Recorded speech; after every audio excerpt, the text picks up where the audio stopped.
Thank you. Thanks, Ed. Thanks, Matt. Thanks, everyone. How are we doing today? Feeling good? Awesome.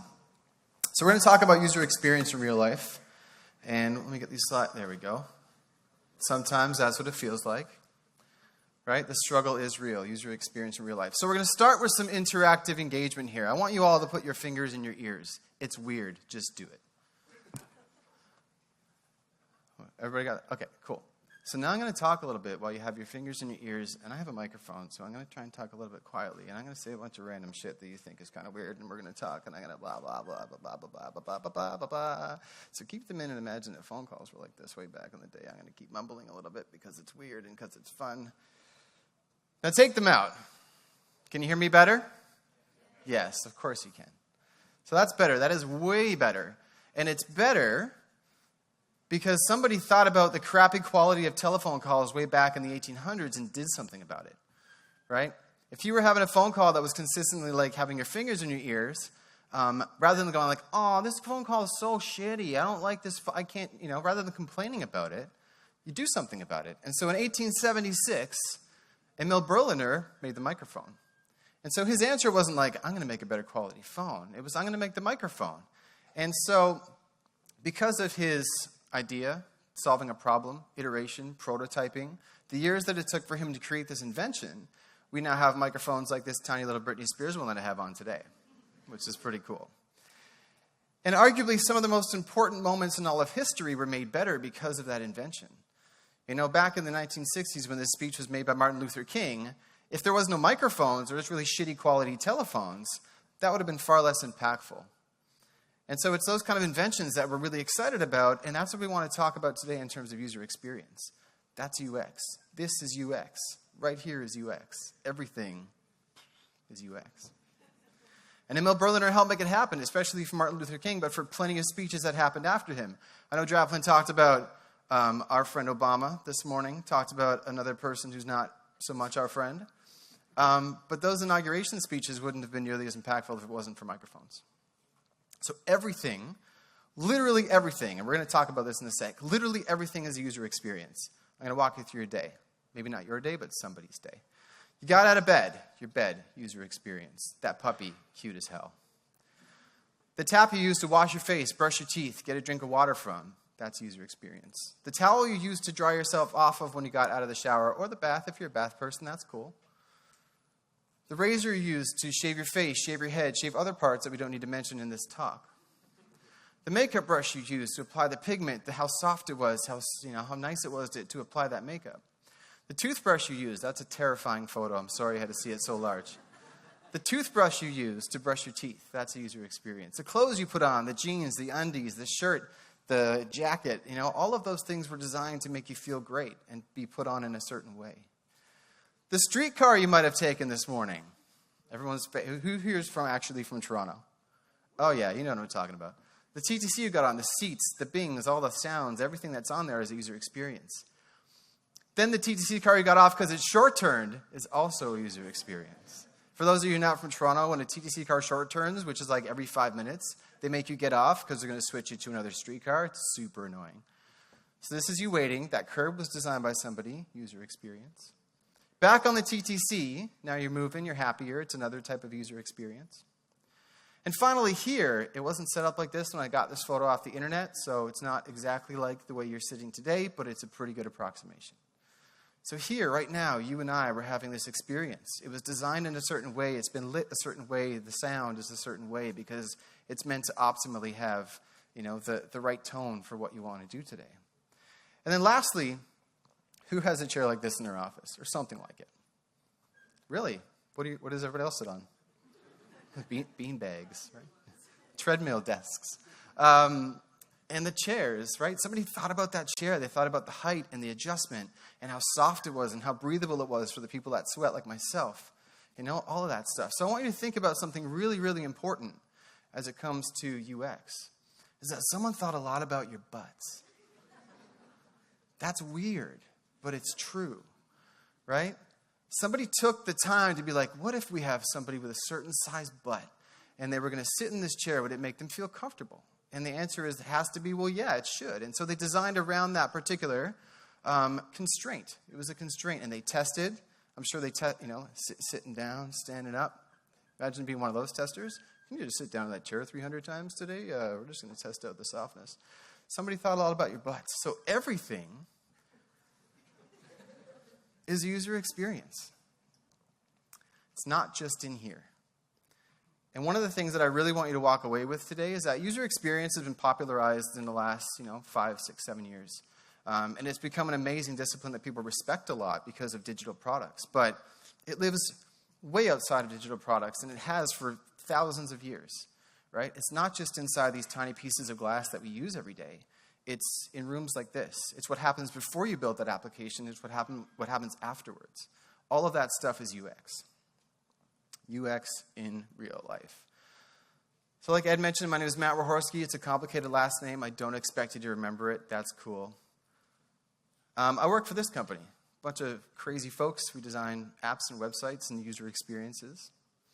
I also used to be a musician. This is my dreamy music photo of me sitting in my window pretending to write folk songs like Bob Dylan. But I also toured in a van for almost 4 years with a bunch of guys. Now, you want to have user experience? Try to tour in a van with 5 sweaty dudes going from show to show. That is quite the experience. So in order for us to appreciate UX, we got to look back, like way, way back, like seeing sideways through time back.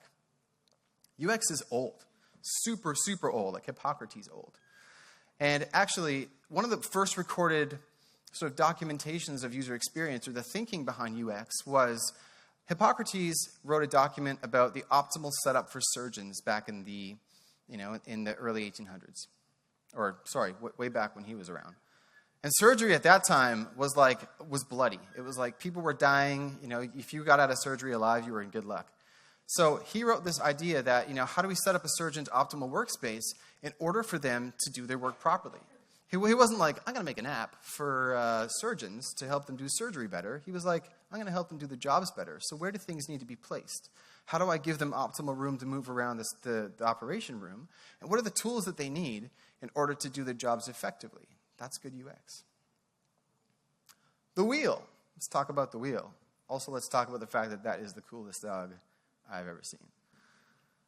So the wheel was created way, way back. We got all the way back to 3500 BC. And the wheel was the result of problem solving. People had a problem to solve. They had lots of things to move around. They were heavy. They had to go from point A to point B.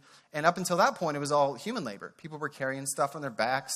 They were using animals. So the idea behind the wheel was like, number one, we got to move a bunch of shit. Number two, camels smell. Number three, horses also smell. Don't want to use those.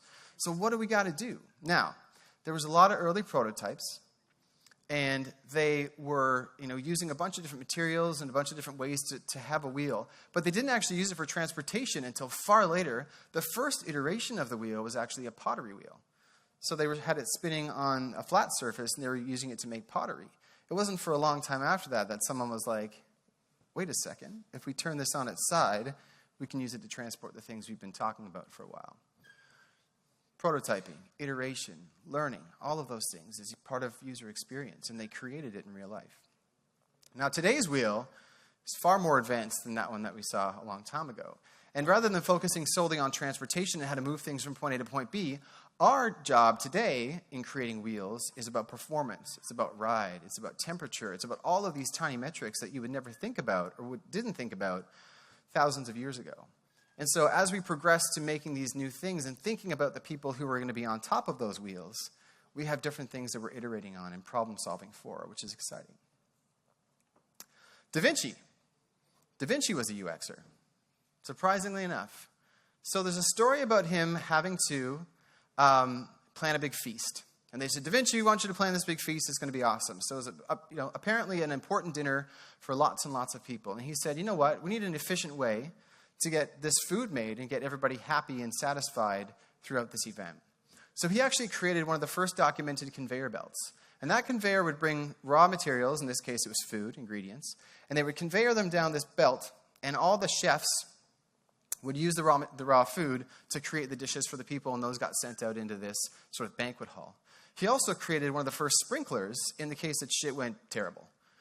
And so the sprinkler system was meant for like fire, catastrophe, all those kind of things. And so the idea was, he thought, you know what, we can do this better. We can do this faster. We can make this more efficient. And so rather than just sitting back and doing what he's always done, he created a machine. He created an invention in order to accomplish that goal. Now, the banquet was a huge catastrophe. All the raw food kept coming in too fast. Stuff was falling off the conveyor belt. People couldn't make it in time. People died. Babies were crying. It was a big deal. And actually, the whole sprinkler system went off and got all the food wet. So, huge fail. But if we sort of apply that back to digital design, it was like, well, we user tested our application, and people didn't gravitate to the call to action. So we have to iterate on that. And so it's a matter of iteration after that. You failed, that's okay, but you got to do better next time. And so user experience design is about creating that optimal experience for people in real life, but also for people in real life using your digital things. If we kind of go on the same topic of conveyor belts, we can talk about Henry Ford. Now, who doesn't know who Henry Ford is? Cool. Who didn't want to put up their hand because they don't know who Henry Ford is? We'll talk after. So Henry Ford created the assembly line for Ford Motor Vehicles. And so his idea was a little bit different than Da Vinci's because he wasn't saying, I want to make this an optimal experience for my workers. He was saying, I want to make money, right? I want to be rolling in dough. I want to make it rain, whatever other comment you use about money. I don't know other ones. But his idea was, why don't we get people in an assembly line so they can stay stationary and they can create things one part at a time. So he was doing two things there. One, he was making the process of creating a vehicle more efficient. But he was also saying, our workers are going to be happier, in theory, because they don't have to move so much, and they're just going to be, repeating a simple task. Now, studies have shown that makes people kind of crazy, but his idea was, we got to make this an optimal workplace, and we have a problem to solve. So we're going to solve it by using methods that we have and ways that we can fix it in real life. Another person that I'll talk about a little bit more in the talk, a little bit further on, is Patricia Moore. Anybody heard of Patricia Moore before? Awesome. That's awesome. You guys are all great. Patricia Moore is the pioneer of universal design. And her whole plight as a designer was to really, truly, and deeply understand people and how they're treated in society, and then turn that into sort of design insights and ways to design for those people. In particular, there's the elderly. Now, very quickly about her, because we'll talk about her in a minute.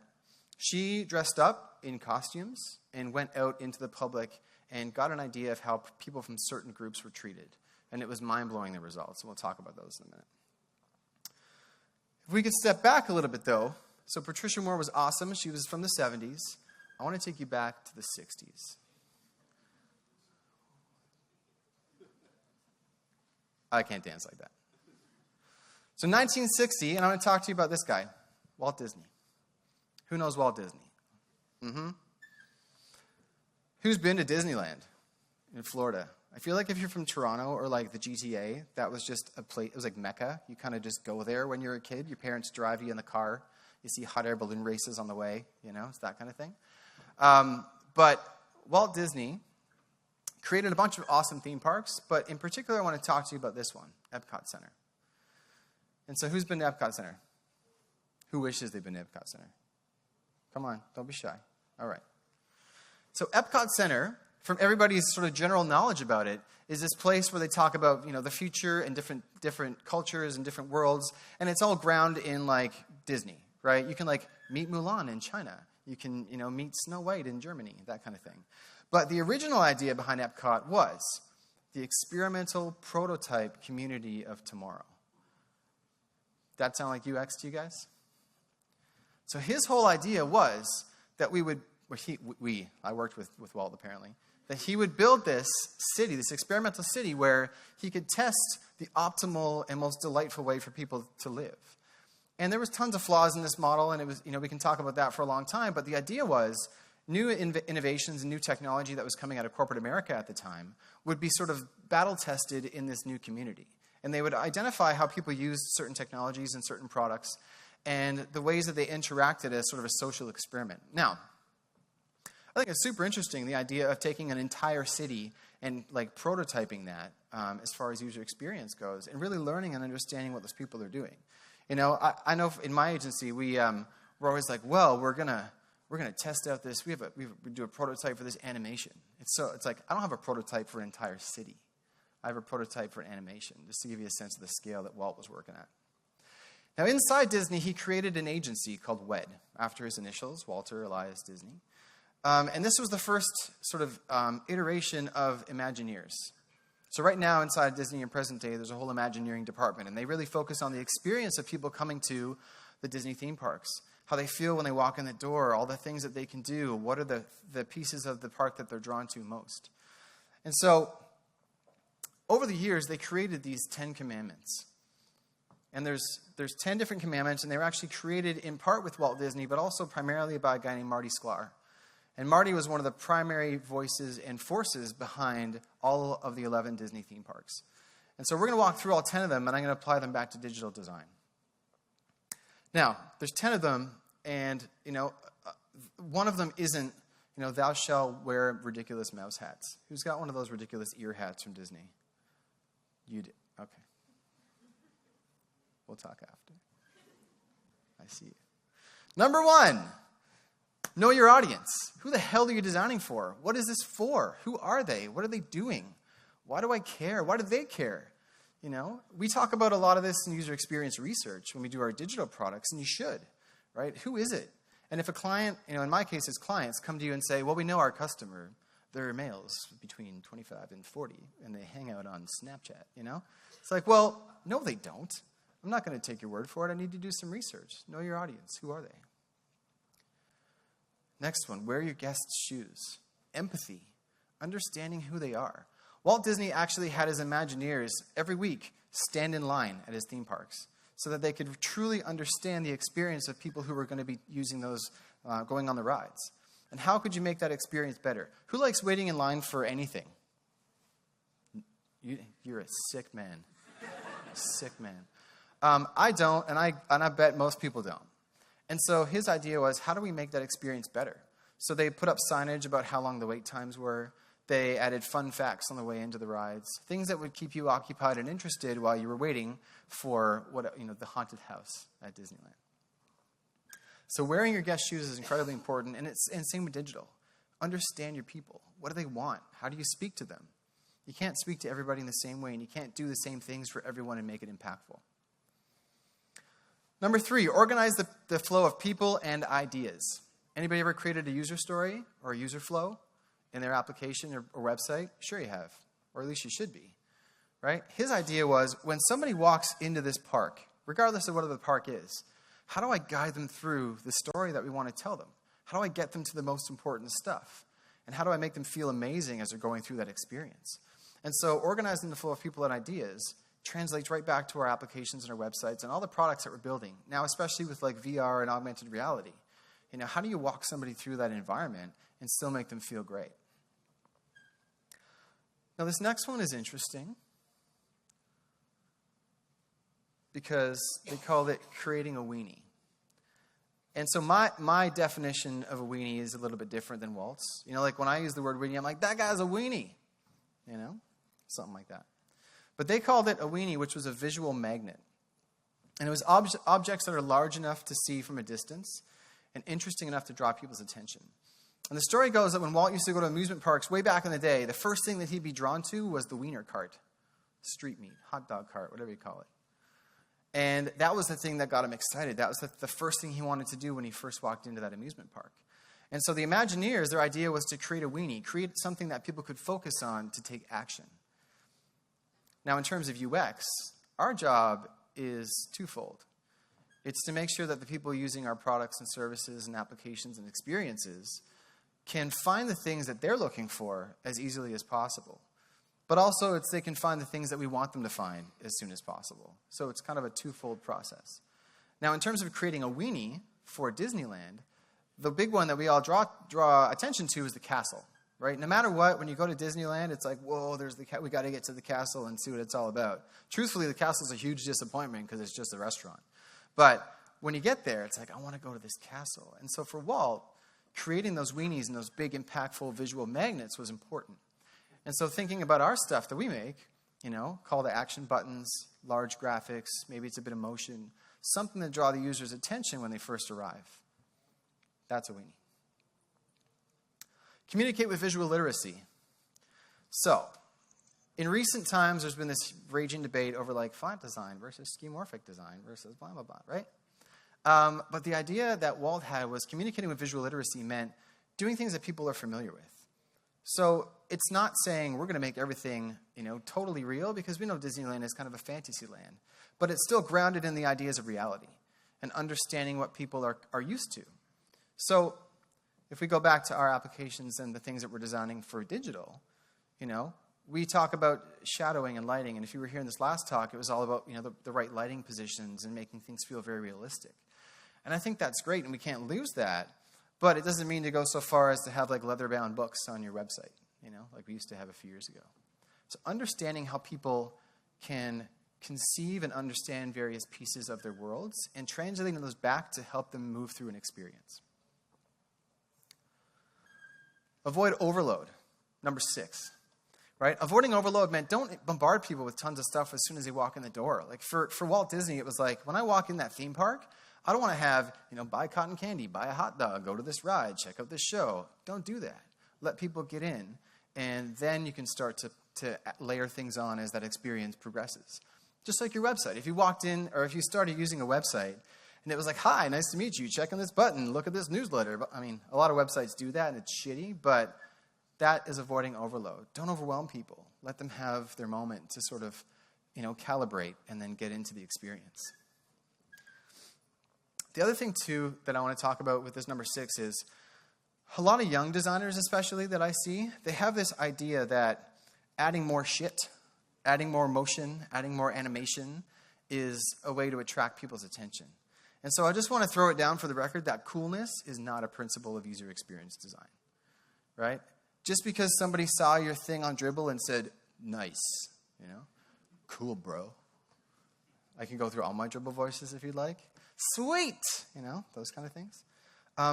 Doesn't make it a great design. What makes it a great design is understanding what people are looking for and understanding how best to communicate that to them. If it is with motion, awesome. Don't just layer it on for the sake of layering it on. Next one is tell one story at a time.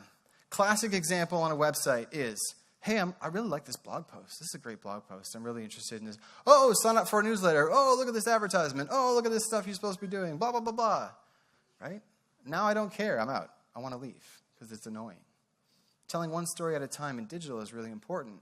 For Walt Disney, again, it was about letting people focus on the one ride, the one experience, the one show that you wanted them to really engage themselves with in order to make it successful, rather than bombarding them with tons of different stuff. Next one is avoid contradiction. In digital, we tend to create patterns, right? Methodologies for people to understand how to use our experiences. Let's say we've designed a form and there's a certain button that we want people to click every time we want them to submit some input. If we give them a button in one page or one experience, and then we give them a link in another experience, we're contradicting ourselves. Now they're like, well, I don't know what to believe. I'm out of here, right? Avoiding that contradiction is crucially important. You've got to train people to understand what's right and what's wrong and what's real and good in the world, and then maintain that system. So for Walt, his was primarily about branding. If we're going to show people Disney in a certain way, then let's make sure we're consistent across all platforms. Number 9, for every ounce of effort, provide a ton of fun. Who's heard of gamification before? Yeah.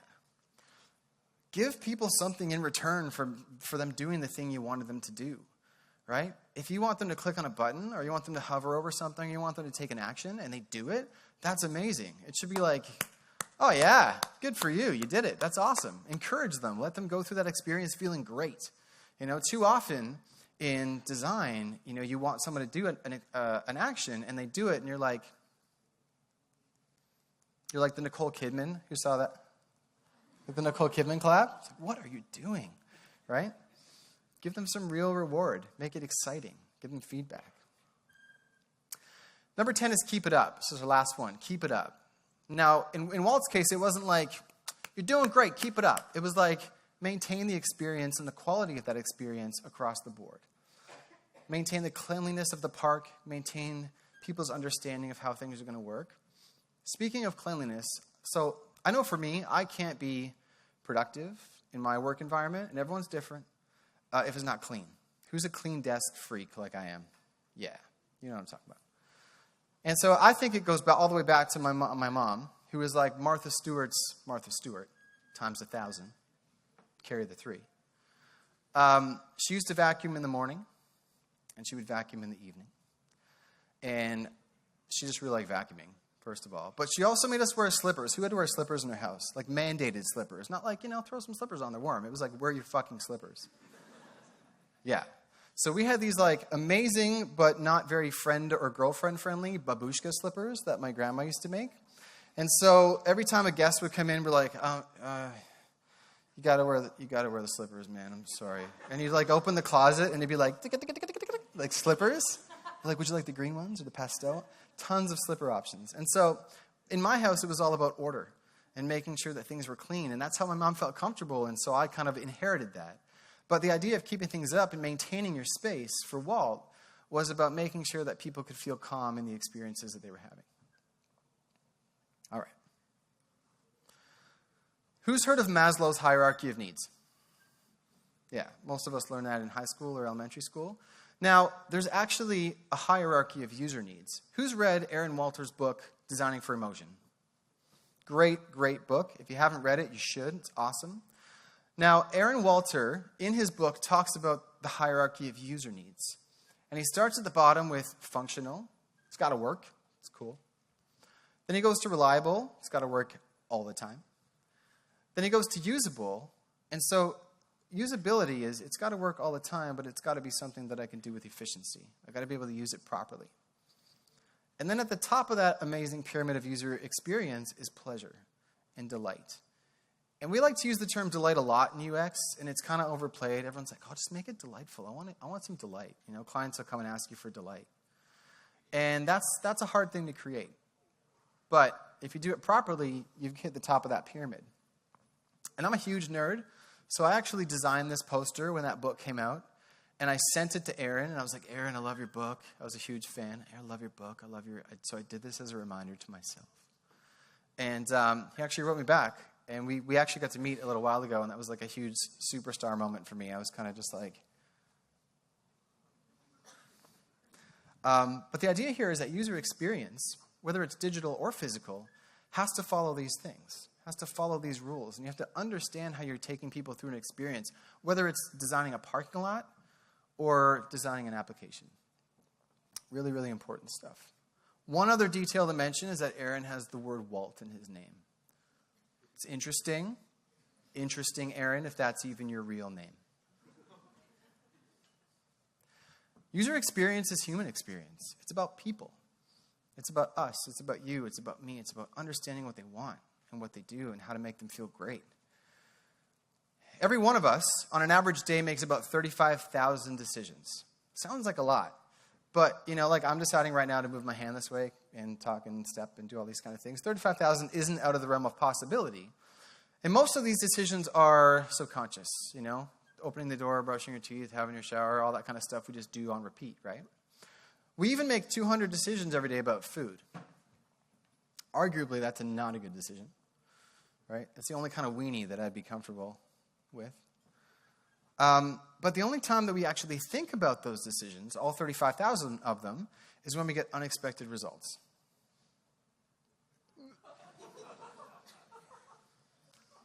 Ouch. Right? So, he's going through his day, he's thinking, I'm just going to hit this target, and then wham, he gets smoked in the groin with a golf ball. Now, he definitely paid attention to that decision. Right? And what happens is as we move through our days, everything's going great. Or as we move through our digital experiences, everything's going great. And then we're taken out of that because something happens we weren't expecting, and it's stressful. It causes us a lot of stress. And so I call those what the fuck moments. Like, what the fuck just happened? Or like you're using an app and you're trying to book like travel, and you're like, yeah, that's great. What the fuck? That's my reaction anyway. So what is going on? And I get angry, I get stressed out, right? So if we're moving through our days, and everything's cool, we don't really think about it. We're having a great time. The day's going well. We're meeting people. We're hanging out. We're kissing babies. We're doing the things that we do. But if there's WTF moments or what the fuck moments, it's like, well, now I'm upset. Now my day is starting to get ruined, and it's not necessarily related to an application. It's related to all the little things and all the little choices that someone may have made for me along the way. So, let me ask you about this. Who drinks Starbucks coffee? Not as many as I would have thought. Good for you people. Okay. So Starbucks, when you order online, when you order mobile, you get a little green thing that goes in the top of your cup, right? And it's to keep it warm or to stop the steam from coming out. Now, if you leave that in for too long, what happens? Anybody know? It starts to drip out the sides of the lid. So as you walk into work with your coffee, it's like drip, drip, drip, drip, and it pisses me off.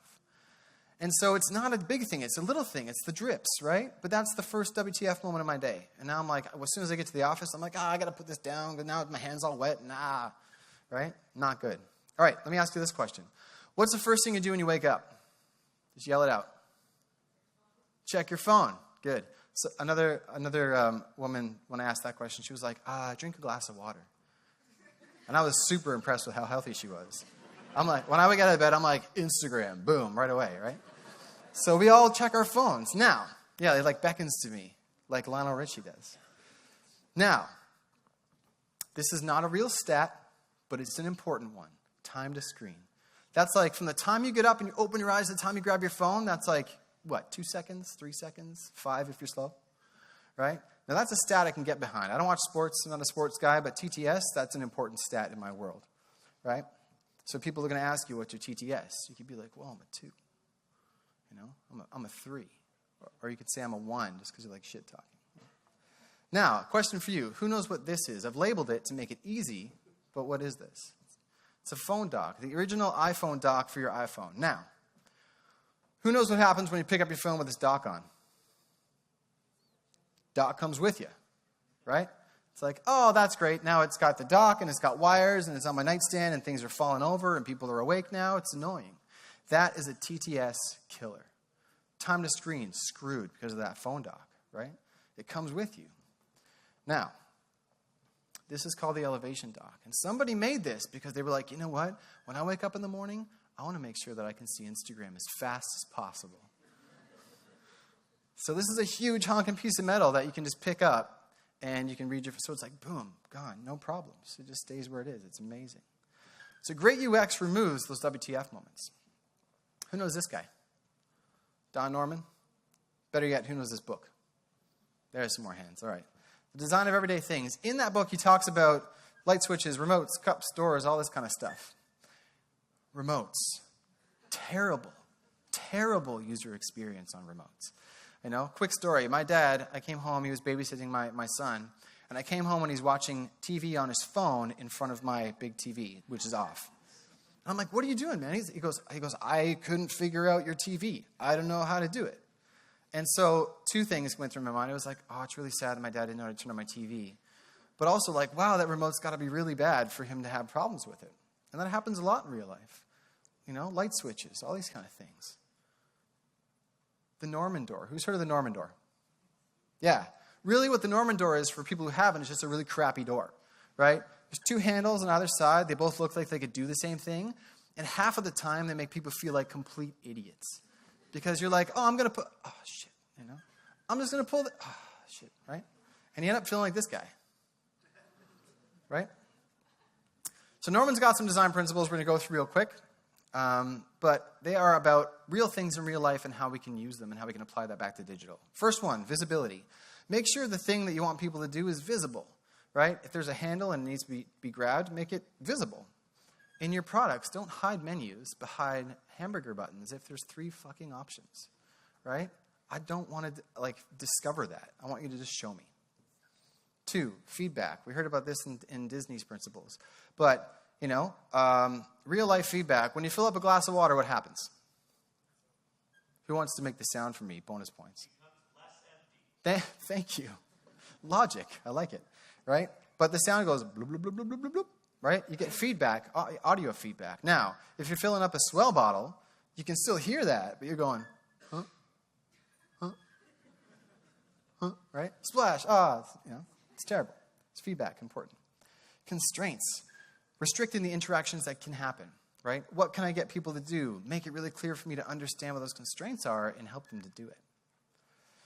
Mapping. The relationship between controls and their effects in the world. Up and down arrows on your keyboard. I press up, things go up. I press down, things go down, right? That's really important in the real world, and it's also really important in our applications and websites. Affordance. The technical, not so technical definition is to just give a clue. Help people understand what they need to do by affording them some signal that that's what's supposed to happen. Really important. Consistency. We talked about this with Walt Disney.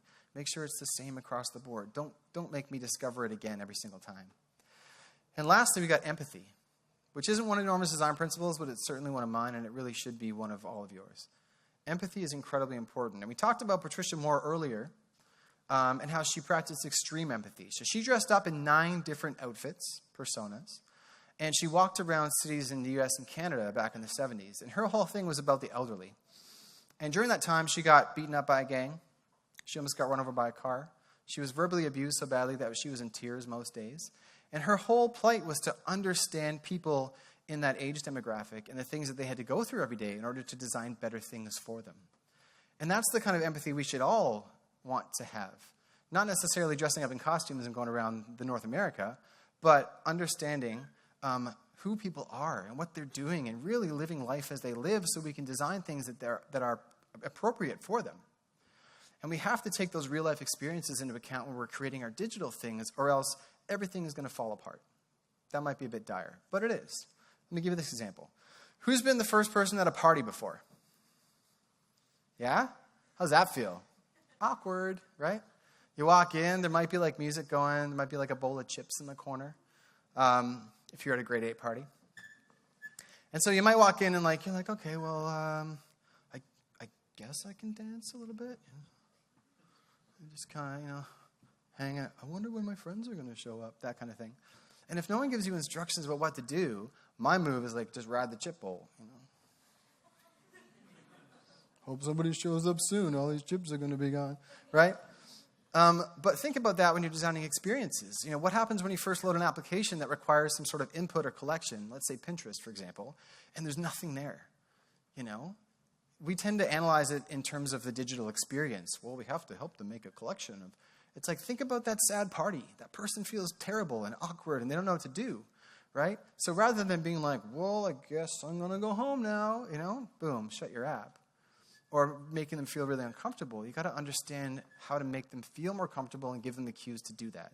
And in this case, it's you don't have any favorited ads, find awesome ads, click that, it'll take you into a place, presumably, where you can find those cool ads. At the party, if there were signs up that were choose some music on this iPhone, or eat these chips, I would go to eat these chips, but at least it's a comforting knowledge that they're telling you what to do. So in design, there's tons of different steps, and we tend to think about design as this sort of magic place in the middle, but there's tons that comes before it, and there's tons that comes after it. And user experience design is actually tons of different disciplines all rolled into one. Ergonomics, cognitive science, understanding all the different pieces of how people's brains work and how we can design things for them. Everything that we've got today has been designed, right? This podium, this stage, your chair, your shoes, everything. Somebody thought about the best way to use that. And so we have to use that same mentality when we're designing our digital things. So before you go, 2 important things. Number 1, come grab a poster. I have 100 of them. I didn't print one for everybody. I'm sorry, but there's 100 posters. And the idea is less what the fuck, more give a fuck. Right? Important. Good reminder. So come grab one. They're free. They're right up here. Just come talk to me after the talk. And the very last, incredibly important thing that I want you to remember when you're going out there and designing things. So I want you to remember to think about someone's butt. Thanks very much, everybody.